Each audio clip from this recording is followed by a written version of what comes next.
ایک عیسائی مسلمان دونوں جھگڑا کر رہے ہیں، غوث اعظم گزر رہے ہیں، جھگڑا ہو رہا ہے۔ عیسائی مسلمان سے کہتا ہے ہمارے نبی صلی اللہ علیہ وسلم نے مردے زندہ کیے، تمہارے نبی نے بھی کو کیا تو بتاؤ۔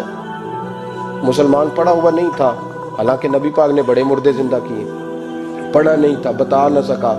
غوث اعظم کے کان میں آواز گئی تو جا کے عیسائی کا بازو پکڑ کے جھنجھوڑا، فرمانے لگے کیا کہا تم نے؟ میرے مصطفیٰ نے مردہ زندہ کیا تو بتاؤں؟ فرمایا تو نبی پاک کی چھوڑ، میں غلاموں کا غلام ہوں، میں غلاموں کا غلام ہوں، مجھے بتا کون سا مردہ زندہ کرنا۔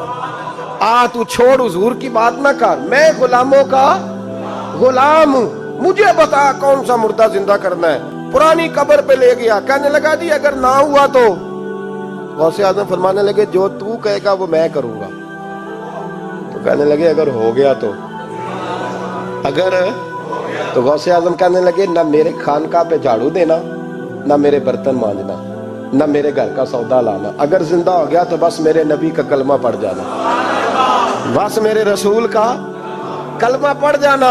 اللہ اکبر۔ اس نے جو سب سے پرانی قبر تھی نا، وہ کہتا ہے یہ ہمارے دادا نے بھی نہیں دیکھا تھا بندہ کون ہے۔ اس قبر پہ کھڑا ہو کہنے لگا اس کو زندہ کرے۔ تو غوث اعظم رضی اللہ تعالیٰ عنہ قبر کے سرانے کھڑے ہوئے تو دعا کرنے لگے، کہنے لگے مولا اپنے لیے نہیں، تیرے رسول کے لیے۔ پھر فرمایا قم باذن اللہ، اٹھ اللہ کے حکم کے ساتھ۔ ایک عورت کلمہ پڑھتی ہوئی کھڑی ہو گئی، کھڑی ہو گئی، اور کھڑی ہو کے اس نے پہلا جملہ کہا تو کمال کر دی، کہنے لگی میرے نصیب دیکھو، میں بنی اسرائیل کی تھی، عبد القادر تیرے صدقے جاؤں، تو نے مجھے کھڑا کیا ہے تو اللہ نے مجھے مصطفیٰ کا کلمہ پڑھنے کی توفیق دے دی، تیرے قربان جاؤں عبد القادر، تیری کیا بات ہے۔ اب وہ بندہ دوڑ دوڑ کے غوث اعظم کے قدموں میں آیا، فرمانے لگے نا کلمہ میرے مصطفیٰ کا پڑھنا ہے۔ آج نا کرامت کی بات آتی ہے تو بندے چھپنے لگ جاتے ہیں، کہتے ہیں نہیں نہیں یہ نہیں ہو سکتا، بڑا مدافعانہ سا عمل، بڑا شرمندہ سا لب لہجہ جی۔ وہ غوث پاک ایک دن ایک صاحب کرامت بیان کر رہے تھے تو بڑے جھجک کے حضور غوث اعظم، میں نے کہا تو بیٹھ مجھے بیان کرنے دے، تو ڈر رہا ہے، کرامت سے ڈر رہا ہے، مجھے بیان کرنے دے، میں بیان کرتا ہوں، مجھے بیان کرنے دے۔ ملا علی قاری علیہ رحمہ نے لکھا ہے، دیگر بہت سارے لوگوں نے لکھا ہے، غوث اعظم خطبہ دے رہے تھے، تقریر کر رہے تھے، اچانک ہاتھ آگے بڑھایا تو یہاں تک ہاتھ بھیگ گیا غوث اعظم۔ ہاں کھول کے دیکھے، کھول کے بات کر رہا، ہاتھ یہاں تک بھیگ گیا۔ مرید کہتے ہیں ہم نے پوچھا حضور پانی بھی کوئی نہیں، ہاتھ بھیگ گیا۔ میں چپ کر کے سبق پڑھو، شاگردوں کو پڑھا رہے، چپ کر کے سبق پڑھو۔ تھوڑی دیر گزری، چند گھنٹے تو ایک قافلہ آ گیا، سارے لوگ پانی میں بھیگے ہوئے، حضور غوث اعظم کے سامنے کھڑے ہوئے، کہا حضور آپ نے بڑی کرم نوازی فرمائی، بڑی کرم نوازی۔ وہ شاگرد کہنے لگے ہوا کیا؟ تو وہ لوگ کہنے لگے کشتی میں بیٹھے تھے تو کشتی ڈوبنے لگی، ہم نے کہا یا شیخ عبد القادر جیلانی، خدا کے فضل سے ہم پر ہے سایہ غوث اعظم کا، ہمیں دونوں جہاں میں ہے سہارا غوث اعظم کا۔ کہتے ہیں حضور غوث اعظم نے وہاں بیٹھے ہاتھ لگایا اور ڈوبتی کشتی کو باہر نکال لیا، اور ڈرنے لگے، کہنے لگے جناب یہ کرامت لوگ نہیں مانیں گے۔ تو میں کہا جنہیں نہیں مننا نہ مننے، ان کے کانوں کے نا پیچھے خارش ہوتی ہے جب اس طرح کی ولیوں کی بات بتائی جائے۔ وہ تو حضور غوث اعظم کی بات نہیں مان رہا، پڑھنا سورہ نمل پڑھ۔ حضرت سیدنا سلیمان علیہ السلام اپنے محل میں بیٹھے دربار میں، فرمایا ملکہ بلقیس کا تخت چاہیے۔ تم قرآن نہیں پڑھتے؟ ملکہ بلقیس کا تخت چاہیے۔ ایک جن اٹھا، اس نے کہا دربار برخاست ہونے سے پہلے، دربار کے برخاست ہونے سے پہلے، بے شک آپ 5 منٹ میں برخاست کر دیں تخت آ جائے گا، ہزاروں میل دور تھا۔ پتہ نہیں کہاں قرآن پڑھتے ہو تم، بنی اسرائیل کے ولیوں کی کرامتیں مانتے اور نبی پاک کی امت کی باری آئے تو تمہیں خارش ہوتی ہے۔ شرمندہ سا لب و لہجہ، ہمارا لب و لہجہ شرمندہ نہیں، اس لیے کہ ہم تو جیتے اور زندہ ہی ولیوں کے نام کی برکت سے ہیں، ہمارے لب و لہجے میں تمہیں شرمندگی نہیں ملے گی۔ ہم اس طرح بیان نہیں کرتے کہ کوئی کیا کہے گا تو بچ کے جملے۔ حضرت سلیمان سے کہا آپ کا دربار برخاست ہونے سے پہلے، آپ نے فرمایا نہیں بھائی اس سے بھی پہلے چاہیے۔ ایک اٹھا، عندہ علم من الکتاب، جس کے پاس کتاب میں سے کچھ علم تھا، پورا علم نہیں تھا اس کے پاس، کتاب میں سے۔ حضرت آصف بن برخیہ تو کہنے لگے حضور میں نہ لے آؤں، تو میں کب لاؤ گے؟ انہوں نے کہا پلک جھپکنے سے